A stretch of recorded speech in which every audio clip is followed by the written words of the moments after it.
અમદાવાદની સિલજની આનંદ નિકેતન સ્કૂલમાં વિરોધ થયો છે। બજરંગ દળ દ્વારા શાળામાં વિરોધ કરવામાં આવ્યો। રાષ્ટ્રગીત અને પ્રાર્થના બંધ કરવા મામલે વિરોધ નોંધાવ્યો। બજરંગ દળ કાર્યકર્તાઓએ જોરદાર સૂત્રોચ્ચાર કર્યા। અગાઉ 11 ઓગસ્ટના રોજ પણ વિરોધ કરવામાં આવ્યો હતો। વીએચપી અને વાલીઓએ શાળામાં વિરોધ નોંધાવ્યો હતો। બજરંગ દળના કાર્યકરો ગેટ કૂદીને અંદર પ્રવેશ્યા। બજરંગ દળના કાર્યકરોએ તાળું તોડી શાળામાં પ્રવેશ કર્યો, વિરોધ નોંધાવ્યો।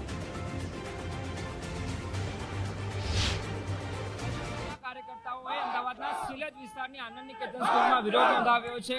પ્રાર્થના, રાષ્ટ્રગીત અને રાષ્ટ્રીય ગાન એ બંધ કરવામાં આવ્યો હોવાના દાવા સાથે બજરંગ દળના કાર્યકર્તાઓ પહોંચ્યા છે। એમની સાથે આપણે વાત કરીએ। અહીંયા વિરોધ હતો, શા માટે વિરોધ, અને તમે અહીંયા મળવાનો પ્રયાસ કર્યો, કોઈ મળ્યું ખરું તમને અહીંયા? ક્યાંક ને ક્યાંક બજરંગ દળથી ડરીને દરેક ધર્મ વિરોધીઓ ભાગી જવું પડતું હોય છે।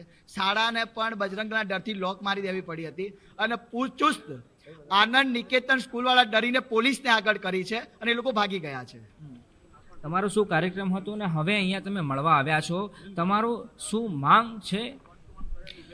અમે અહીંયા શાંતિથી માત્ર પ્રાર્થનાનું આયોજન કરેલું હતું, જે જેહાદી અને ઇસ્લામિક માનસિકતા સાથે પ્રાર્થના અને રાષ્ટ્રગાન જે બંધ કરાવવામાં આવ્યું હતું એનો અમારો વિરોધ હતો, અને એ અમે વિરોધ પ્રદર્શનમાં અહીંયા શાંતિથી એક પ્રાર્થના સભાનું આયોજન કરવામાં આવ્યું હતું।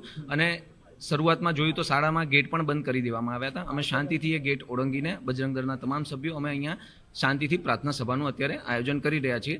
કોઈ પણ શાળાના સ્ટાફ મેમ્બર અત્યારે હાજર નથી। અમારી એક જ માંગ અને અમારો એક જ વિરોધ છે કે ઇસ્લામિક જેહાદી માનસિકતા બંધ થાય, પ્રાર્થના સભાનું આયોજન થાય, રાષ્ટ્રગાન હંમેશા ગવાતું રહે અને શૈક્ષણિક સંસ્થા હંમેશા આગળ રહે, હિન્દુ ધર્મનો પ્રચાર થાય। આપ જોઈ રહ્યા છો કે પ્રાર્થના અને રાષ્ટ્રગાન, રાષ્ટ્રગીત અહીંયા કરવામાં આવ્યું હતું બજરંગ દળના કાર્યકર્તાઓ દ્વારા। અને અગાઉ જે 11મી ઓગસ્ટે વિરોધ સૌથી પહેલાં જોવા મળ્યો હતો, આખો વિવાદ સામે આવ્યો હતો, એ પછી મામલો ઉગ્ર બન્યો અને એ સંદર્ભમાં આજે બજરંગ દળના કાર્યકર્તાઓ સૂત્રોચ્ચાર સાથે ફરી એકવાર આનંદ નિકેતન સ્કૂલમાં વિરોધ પ્રગટ કર્યો। જો કે સ્કૂલ પ્રશાસનમાંથી તેમને એક પણ સભ્ય હજુ સુધી નથી મળ્યો અને એમનો આરોપ અને દાવો એવો છે કે એમના વિરોધને જોઈને શાળા સંચાલકો અથવા તો શાળામાં જે સ્ટાફ હાજર હતો એ ભાગી છૂટ્યો। કેમેરામેન અરવિંદ સોલંકી સાથે અર્પિત દરજી, ગુજરાત ફર્સ્ટ।